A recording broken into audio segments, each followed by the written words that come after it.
VK news, राष्ट्र के नाम।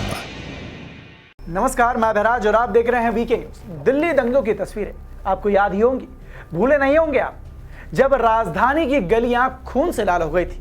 कट्टरपंथियों की और जमातियों ने सारेआम रक्तपात मचाया था। कई हिंदू घरों को निशाना बनाया गया था, कहीं घरों के चिराग को हमेशा के लिए बुझा दिया गया था। और ऐसे ही एक दीपक नाम के युवक, जिसको हिंदू युवक को जहां पे मौत के घाट उतार दिया गया था, भीड़ की शक्ल में हिंदुओं को निशाना बनाया गया था। पर कहते हैं ना कि उसके घर में देर है पर अंधेर नहीं। जी हां, पिछले साल हुए दंगों में दीपक नाम के एक हिंदू व्यक्ति की हत्या के मामले दिल्ली में एक अदालत ने 4 लोगों के खिलाफ आरोप तय किए हैं। दरअसल कड़कड़डूमा कोर्ट में अतिरिक्त सत्र न्यायाधीश अमिताभ रावत ने चारों आरोपी अनवर, हुसैन और साथ ही कासिम, शाहरुख और खालिद के खिलाफ हत्या, दंगा फैलाने और आपराधिक साजिश रचने के आरोप में तय करते हुए उन्हें सुनियोजित तरीके से हमला बताया है। और आपको बता दें कि इन लोगों ने दिल्ली दंगों के दौरान 25 फरवरी 2020 को अंबेडकर कॉलेज के पास दीपक नाम के एक शख्स की हत्या की थी।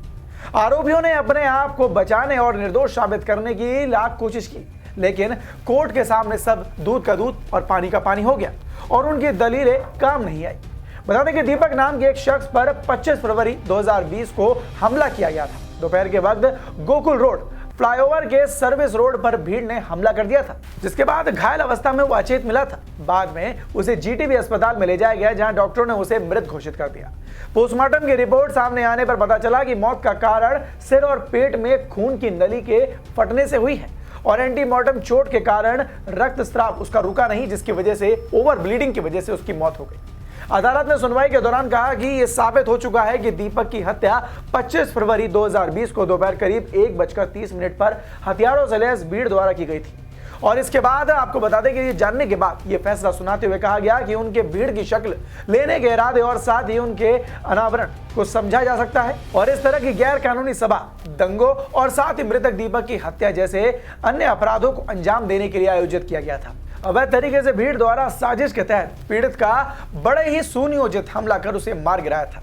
इस घटना के चश्मदीदा गवाह कीर्ति राज ने तिवारी ने बताया कि उस दिन वो अंबेडकर कॉलेज के पीछे ईडीएमसी पार्किंग में काम कर रहे थे और तो उन्होंने वहां पे देखा कि डिस्पेंसरी के सामने करदमपुरी नाले के पास 100 से 200 लोगों की भीड़ दंगे कर रही है और उस दौरान मुस्लिम की भीड़ अल्लाहू अकबर के नारे लगा रही थी और एक लड़के को पकड़कर बेरहमी से डंडे और पत्थरों से मारपीट कर रही थी।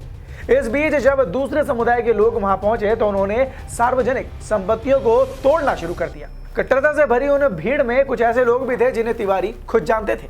उन्होंने उनके नाम भी बताए। जज के मुताबिक इस घटना का सबसे अहम गवाह सुनील कुमार है, जिन्होंने इस वारदात को करीब से देखा था। उन्होंने यह भी बताया कि पूरे बयान में अपने बताते हुए कहा कि कोर्ट ने अपना फैसला सुनाते हुए कहा है कि आरोप तय कर लिया गया है और मामले में अभियोजन पक्ष अदालत के संतुष्ट करने में सफल रहा है।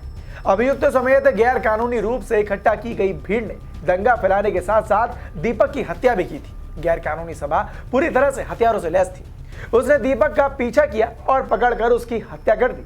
उनके आचरण से यह कहा जा सकता है कि आपराधिक साजिश का वो मामला था।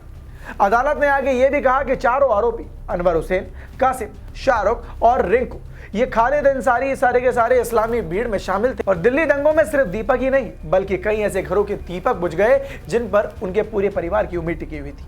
अब उम्मीद है कि जल्द ही उन परिजनों को इंसाफ मिलेगा और सवाल उन लिब्रांडुओं से भी है जो दिल्ली दंगों के बाद से उन घरों में तो पहुंच गए जहां से चिंगारी सुलगाई गई थी, लेकिन उन घरों में नहीं पहुंचे जहां के दीपक बुझे थे, जहां के चिराग आज बुझे हुए हैं, जिनके बेटे, जिनका कोई रिश्तेदार मर चुका है। इस खबर पर अब आपकी क्या राय है और इस इंसाफ पर आपकी क्या राय है, हमें कमेंट बॉक्स में कमेंट कर जरूर बताएं और देखते रहें वीके न्यूज। धन्यवाद। ये है ड्रीम मीडिया नेटवर्क और आप देख रहे हैं देश का पहला 24/7 digital news channel VK news, राष्ट्र के नाम।